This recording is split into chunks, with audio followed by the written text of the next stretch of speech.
Learn like a pro. You know, we're surrounded by these incredible, invisible forces that literally shape our world.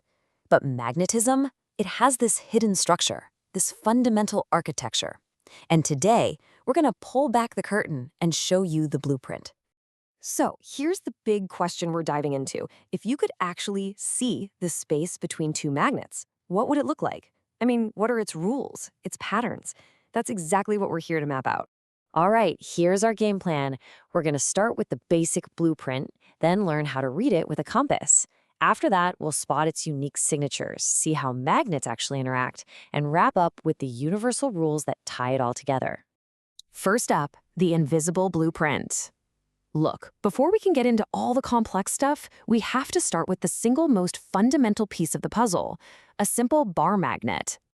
Now, what's really important to get is that we're not just looking at the magnet itself. We're interested in the space all around it.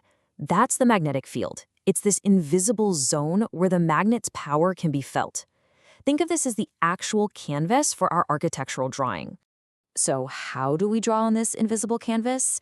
We use something called field lines. These are the lines the architect, that's us, draws to make the invisible visible. They show us the shape of the field and, crucially, the absolute direction of the force. It always flows out of the North Pole and loops right back into the South Pole. And these lines aren't just doodled on there randomly. Oh no, they follow very strict, unbreakable rules. They always form these complete closed loops and they can never ever cross each other. And here's the key. The closer the lines are packed together, the stronger the force. That's exactly why the field is most powerful right at the poles. It's where all the lines are bunched up. Okay, so we've got the rules for our blueprint, but how do we actually read it in the real world? Well, for that, you need a special kind of surveyor's tool. And that amazing tool is just a simple plotting compass. See, the needle in a compass is a tiny little magnet itself, so its North Pole will always, without fail, snap into alignment with those invisible field lines. It becomes our perfect guide, pointing the way along this invisible architecture. So how do you actually use it? It's ridiculously simple. You just place the compass down, make a little dot where the needle points, then you move the compass so its base is at that new dot, and repeat. You're basically just playing connect the dots. And when you do, you are literally tracing the exact shape of an invisible line of force. Pretty cool, right? All right, now that we know how to trace the lines, we can start to see that they form different patterns. Just like buildings have different architectural styles, magnetic fields have their own distinct signatures that tell you everything you need to know about the force. You've really got two main styles. First is a uniform field. The lines are perfectly parallel, equally spaced apart. This means the force is constant and steady. Then you have the non-uniform field, where the lines are curved and the spacing changes, which means the force is variable. Let's see what that actually looks like. And wow, this image just makes it crystal clear. On the left, look at that perfect, orderly grid of a uniform field. It's so clean and predictable. And on the right, you've got the dynamic, curving, almost organic lines of a non-uniform field. Two completely different design philosophies at work.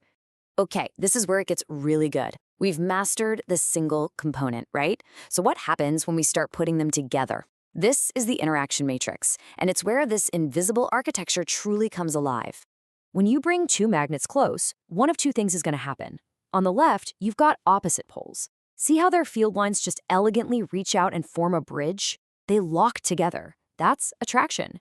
But on the right, you have two of the same poles.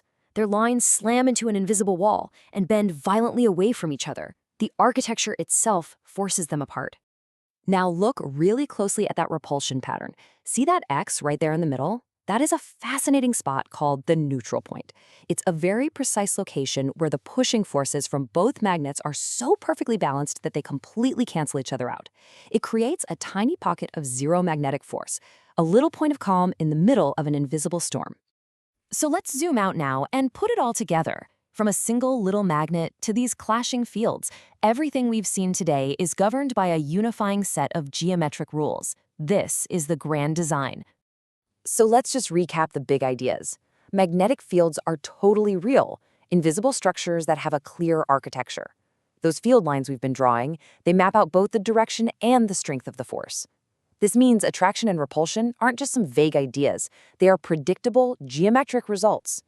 And the main takeaway is this: the shape of the field is what dictates the behavior of the force.